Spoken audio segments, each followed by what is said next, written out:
La pause capsule américaine, tu en as sûrement déjà entendu parler, mais est-ce que tu sais vraiment ce que c'est? Pourquoi tout le monde en parle et que c'est vraiment la tendance du moment? Que tu sois débutante ou déjà prothésiste angulaire, reste bien jusqu'à la fin. Tu vas découvrir tous mes secrets pour éviter les erreurs classiques qui font décoller les capsules. Allez, c'est parti! D'abord, on va faire une analyse de la plaque de l'ongle de cette cliente. Alors, elle a l'habitude de faire des capsules américaines, mais je pense que régulièrement, elle les arrache un peu, ce qui est bien dommage parce qu'elle abîme sa dorsale. Je vais commencer par une préparation et faire vraiment bien toutes ces cuticules parce que quand on pose des capsules Gélix, il faut faire attention à la bordure. Donc d'abord, je pousse toutes ces cuticules au bâton de buis. Alors, par pousser cuticules, j'aime plutôt dire que je vais ouvrir la poche pour pouvoir venir après faire correctement la manucure. Vous le savez, pour moi, cette préparation est vraiment très importante. Donc, je l'ai mis un petit peu en accéléré. Je vais bien soulever le repli proximal et vérifier qu'il n'y ait pas de sellation sur ces ongles, hein. Ce sera une prochaine vidéo dans laquelle je vous expliquerai un peu plus en détail la manucure. Donc là, vraiment, je fais très attention, hein, parce qu'elle a des peaux quand même assez fines collées sur son ongle. Donc pas la blesser, évidemment. Soulevez toujours bien vos poches, ouvrez bien les poches. Ça, c'est important. Je vais travailler maintenant avec un embout flamme bleu. Donc, je viens sous ma proximale. Travailler d'abord en forward. Alors, ma ponceuse là, elle tourne à 12 000 tours. Donc, je me mets bien sous la proximale. Je pars d'une sinus à l'autre. Je travaille avec une inclinaison à 45 degrés de mon embout pour ne surtout pas creuser. Erreur que je vois très souvent. Creuser la dorsale de l'ongle, hein, parce qu'après, vous allez pouvoir compter les remplissages et c'est vraiment, ça abîme, hein, et nos produits sont quand même faits pour prendre sur des proximales, pardon, sur des dorsales saines et quand elle est creusée, évidemment, vous avez des risques de décollement au niveau de vos capsules. Donc ça déjà, faites-y très, très, très attention. Si tu veux voir les coulisses, mes astuces rapides et mes formations en avant-première, n'hésite pas à me suivre sur Instagram. Donc c'est @naturedongle.academy.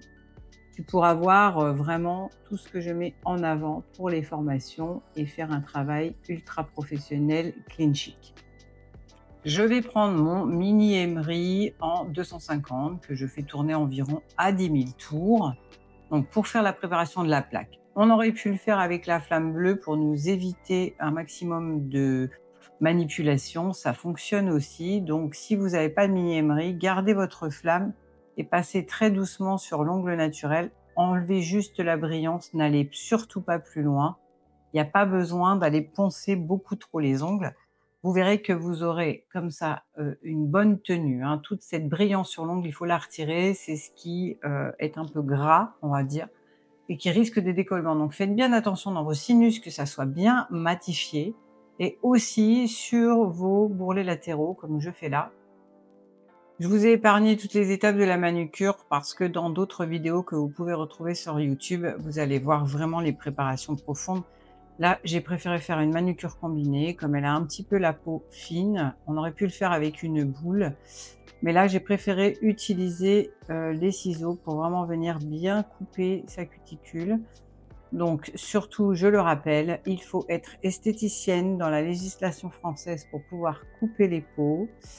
Je ne dirai pas ce que j'en pense, mais je suis obligée de vous le dire.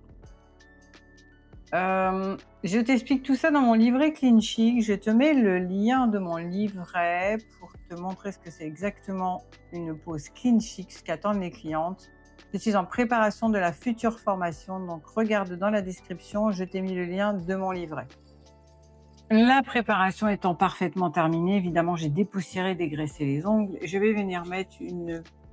Alors, c'est un primer non acide, hein, la plaque n'étant pas une plaque donc difficile, trop fine ou abîmée. J'utilise un primer acide. D'ailleurs, si tu veux connaître un petit peu toutes les différences sur les bases et les primers, je t'invite à venir voir mon Instagram dans lequel j'ai fait plusieurs posts à ce sujet. Tout bien laisser le déshydratant sécher, c'est important. Ne posez pas directement votre gel sur un ongle qui est encore humide du déshydratant, hein. Donc je laisse toujours sécher un petit peu et pour une astuce, je vous en donne une, si vos ongles sont vraiment difficiles et vous n'avez pas de base acide, passez votre primer dans les lampes, hein. Demandez à votre cliente de mettre 10 secondes dans les lampes, c'est largement suffisant. Là, je vais utiliser la base. Donc, j'ai pris une rubber base parce qu'on veut quelque chose de souple, hein, surtout quand on va faire de la longueur. Moi, je préfère sur ce type de plaque d'utiliser la rubber base. Donc, on l'applique toujours très finement et on fait très attention de ne pas déborder sous la proximale. Prenez le temps toujours d'appliquer votre base. Plus vous serez précise dans vos mouvements, plus vous allez gagner de temps. On a tendance à me dire oui, il faut travailler vite. Oui, on peut travailler vite, mais la vitesse vient avec la dextérité. Donc, prenez le temps de toujours bien appliquer vos produits et vous verrez qu'au final, vous avez l'impression de faire des gestes lents. En fait, ils sont très précis et du coup, derrière, vous avez moins de choses à retravailler, vous avez moins de l'image à faire. Vous allez voir qu'en fait, vous allez vraiment gagner en précision, en rapidité. Si tu aimes ce genre de contenu, pense à liker, ça m'aide énormément. Et dis-moi en commentaire quelle technique tu veux que je teste la prochaine fois. Évidemment, j'ai choisi préalablement mes 10 capsules. Donc, je vais te montrer comment vraiment bien les poser. Donc, tu as toujours près de toi une mini lampe pour pouvoir pré-catalyser tes capsules. Ça, c'est vraiment important. Donc, moi, j'arrive à les poser d'une seule main. Mais il est possible d'avoir une mini lampe qui soit fixe sur ta table si tu as du mal au départ ou tout simplement demander aussi à ta cliente de te filer un coup de main. Elles aiment bien en général participer. Dans ma capsule, je ne les prépare pas. La seule chose que je mets dans ma capsule, c'est un peu de primer. Je t'explique ça parce que je vois beaucoup de vidéos où les filles s'amusent à poncer l'intérieur de la capsule. Alors, on peut faire ça. Mais moi, je ne le fais jamais. Pourquoi? D'une, parce que ça met de la poussière dans la capsule et tu vas venir la mettre sur ton ongle, ce qui n'est pas très joli et tu risques en plus d'avoir des décollements. Et quand on crée vraiment une pose intégrale comme ça, qu'on veut un effet très transparent, pour X raisons, hein, parce que tu peux avoir envie de faire une incrustation, bah, du coup, tu as une partie qui est matifiée et ça rend vraiment pas, c'est pas beau en fait, hein. Maintenant que tu as la partie technique un peu secrète, je vais t'expliquer vraiment comment poser ta capsule américaine. J'utilise également la rubber base et on va faire un petit cours de chimie. Tu vas voir, c'est rapide, c'est simple, mais tu vas comprendre beaucoup de choses. Il faut faire très attention à la quantité que tu vas utiliser dans ta capsule. Pourquoi? Il faut d'abord que tu t'amuses à tester ton gel, ta base. C'est très important parce que la force de catalysation de ta lampe ainsi que l'épaisseur de ton gel va déterminer s'il sera catalysé complètement à cœur ou pas. Le risque qu'il y a, c'est que si ta capsule, ton gel dedans est catalysé juste en surface et pas en profondeur, il ne va pas être inerte chimiquement, ce qui est très mauvais et tu risques d'avoir des brûlures chimiques. Tu vas avoir des clientes qui vont avoir les ongles qui vont devenir très blancs. Ce sont des ongles qui sont desséchés par la brûlure chimique. Donc, il faut que tu testes ta lampe UV et ton gel. Pour ce faire, tu vas mettre du gel sur un petit papier en boule plus ou moins épaisse. Tu en fais 3 différentes et tu le catalyses 30 secondes. Et là, tu vois s'il est catalysé à cœur. Quand tu retires la petite boule du papier, si c'est humide, ça veut dire que sur ton ongle, ce n'est pas catalysé. Moi, j'ai eu beaucoup d'élèves et je vois aussi des filles sur les réseaux qui disent « Je ne comprends pas, avant ça tenait super bien, maintenant ça ne tient plus ». Ça ne tient plus tout simplement parce que tu mets beaucoup trop de rubber base, qu'elle est mal catalysée et que tu as abîmé la dorsale de l'ongle de ta cliente. Et de ce fait, ça ne tient plus car, je le répète comme en début de vidéo, nos produits sont faits pour tenir sur des dorsales saines. Si tu veux apprendre toutes les techniques pro en passant également par la capsule américaine et la chimie moléculaire des produits, je te parle de ma formation élite et le lien va être également dans la description. Cette formation, elle est faite pour faire de toi vraiment une professionnelle. N'hésite pas à me contacter en privé pour en discuter. Je remets un petit peu de Rubber Base, donc toujours prendre légèrement du Rubber Base dans ta capsule. Tu viens presser la capsule à 45 degrés en commençant par la faire glisser sous la cuticule. Je vais te montrer sur la vidéo. Je la mets, j'appuie, j'ai mon doigt en dessous, je la fixe avec la mini lampe. Évidemment après, je mets tout dans la grande lampe au moins 1 minute. Mais j'ai pré-catalysé. Ça c'est important, ça t'aide à la tenue. Il faut vraiment faire attention à la qualité des capsules américaines que tu vas acheter. Les 3/4, c'est vraiment des plastiques très fins. Il faut également bien déterminer d'abord la longueur que ta cliente veut parce qu'on ne coupe pas, voire quasi pas, des capsules américaines. Pourquoi? Parce que leur géométrie est prévue sur la longueur, donc leurs arches supérieures ont exactement ou l'apex au bon endroit puisqu'on ne met rien dessus sauf les couleurs et les nail art. Donc surtout, ne mets pas des grandes capsules pour les couper après. Complètement de leur solidité. Elles seraient flexibles, souples et ça ne tiendrait pas.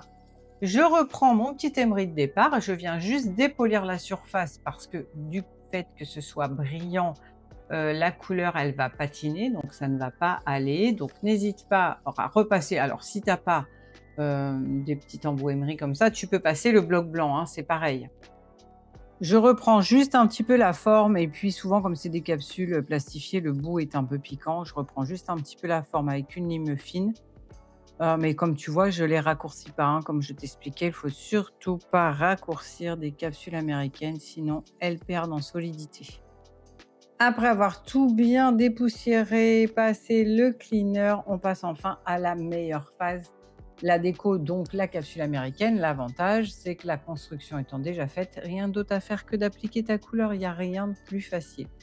Alors là, on a choisi des tons un peu automne, vert, kaki, pour pouvoir lui faire un design assez sympa, comme je t'ai montré sur la photo. Et là, je vais lui faire un dégradé. Donc, j'ai fait une première couche que j'ai catalysée, évidemment. J'ai mis, comme tu as vu, le kaki sur la moitié de l'ongle et un petit peu de blanc. Et là, avec un pinceau à dégrader, je viens juste, alors on tapote, c'est tout. On n'étire pas la couleur, juste pour donner cet effet un peu fondu voilà, tu vois, le blanc devient légèrement vert, très clair. Donc, je cherche pas à faire un baby color, hein. C'est vraiment pour donner un tout petit peu de nuance sur la pointe de l'ongle. Donc, grâce à ce pinceau qui est quand même génial. Alors, je l'ai acheté sur AliExpress, hein, ça vaut rien. Je crois même qu'ils les vendent par 2. Ils sont vraiment super. Je remets un petit peu de blanc parce que ça me manquait un tout petit peu de pigment et je vais renouveler l'opération. Donc, j'essuie toujours mon pinceau sur un sopalin sec, hein, et je viens juste, tu vois, juste j'appuie. Je ne déplace pas la couleur. Je vais prendre un cover que je vais mettre juste à moitié de l'ongle pour cacher un petit peu son ongle naturel. Après catalysation, je vais venir mettre sur l'autre partie de l'ongle, le bout de l'ongle. Alors, c'est un gel métallique de couleur. Je fais exactement la même chose. Je le tapote pour venir le fondre un peu. Et ce gel est un cat eyes. Donc, on va pouvoir faire un effet assez sympa. Et le cat eye, c'est hyper tendance, hein, et c'est vrai que ça donne vraiment un chouette design. Donc là, je vais passer l'aimant, tu vois. Hop, je fais l'effet. Je le centre un peu plus sur le milieu pour venir vraiment casser la démarcation entre le cover et le marron. Je le fais en 2 couches, hein, évidemment. J'ai polymérisé 30 secondes et je refais exactement la même manip. Donc, je reviens légèrement dégrader. Ça va accentuer un petit peu. Alors, il y a certaines marques de vernis où une seule couche suffit. Mais comme là, je l'avais pas mal estompé, j'avais vraiment envie de donner un petit peu plus d'intensité à la couleur. Donc, quand j'ai réalisé mon dégradé, je repasse mon aimant. Je lui donne vraiment... tu le déplaces en fait, tu joues avec la lumière pour voir ce qui te convient. Et là, j'ai décidé de poser du foil. Alors, je ne sais pas si tu connais ce papier, c'est un papier transfert et je viens déposer directement sur la couche collante de mon vernis, juste des petites touches comme ça. Ça vient donner un petit peu de relief. Voilà, j'ai continué mes designs. Alors, je ne vais pas dire que c'est aléatoire, mais en général, je construis vraiment au fur et à mesure que je fais, hein, avec la cliente. On regarde l'idée générale, la couleur qu'elle veut, le style. Et j'ai cette chance, c'est que j'ai carte blanche, donc je fais absolument tout ce que je veux. Ça, c'est trop chouette. Donc j'ai fait des mix toujours dans les mêmes styles de couleurs, un coup cat size, un coup plein, un coup dégradé, comme tu peux voir, j'ai vraiment, moi j'adore, je m'éclate, ça me change un peu, j'avoue, franchement c'est très sympa. C'est tellement facile à faire, tellement facile à faire. Là je termine, hein, je t'ai mis un petit peu en accéléré pour ne pas trop perdre de temps sur la vidéo. Donc, là je fais un petit dégradé paillettes. J'ai évidemment appliqué, ma finition, top, et tu vas pouvoir voir le résultat final. Tu vois, ça a été hyper rapide, facile, c'est ultra brillant, très tendance, automnal, et ma cliente, elle adore. Dis-moi ce que tu en penses en commentaire. Voilà, tu as vu exactement comment faire pour réaliser une pose Gélix comme une professionnelle. Il suffit d'avoir la bonne technique, les bons produits, le bon matériel et tu as vu, ça va tout seul. Ça te permet de gagner un temps fou et de réaliser des poses ultra professionnelles. Pour être sûr que tes capsules tiennent, comme tu as vu, il faut une préparation qui soit nickel. Je t'ai mis donc ici une vidéo, juste là, tu pourras la regarder pour avoir les préparations les plus professionnelles qui soient. Merci d'avoir regardé cette vidéo et je te dis à très bientôt. Ciao!